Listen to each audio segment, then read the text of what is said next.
नमस्कार सगळ्यांना। वेपा शेवगाच्या शेंगा कशा बनवायच्या ते सांगते आणि मिक्स भाजी करायची आपल्याला आज। वेपा काय काय घेतलंय?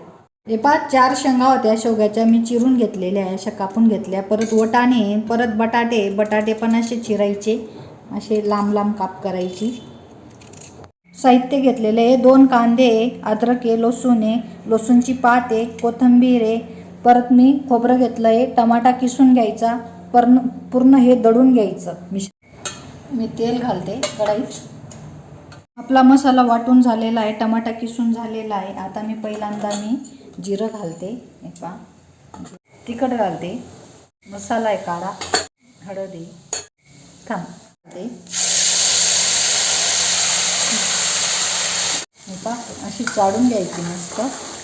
मॅगी मसाला आहे, मॅगी मसाला थोडाच टाका, जास्त नका टाका। मी टमाटर पण टाकून देते लगेच। अशी मस्त मटणासारखी लागते आपली शेवग्याची भाजी। शेंगा टाकून द्यायच्या, अशा मिक्स भाजी मस्त। तुम्हालाही आवडेल, करून पहा, आणि मस्त मटण सारखीच लागते। पाणी घालून द्या, जेवढं लागलं तेवढं टाका बस। खूप छान वास येतोय। मीठ, झाकून द्यायचं आता शिजायला।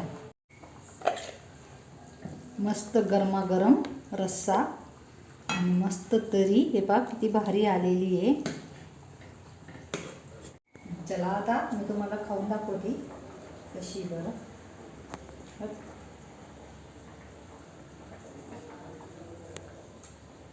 एकदम मस्त मटणासारखी आहे। या पटकन जेवणला शेअर करा, सबस्क्राईब करायला विसरू नका। लाईक कमेंट पण करा।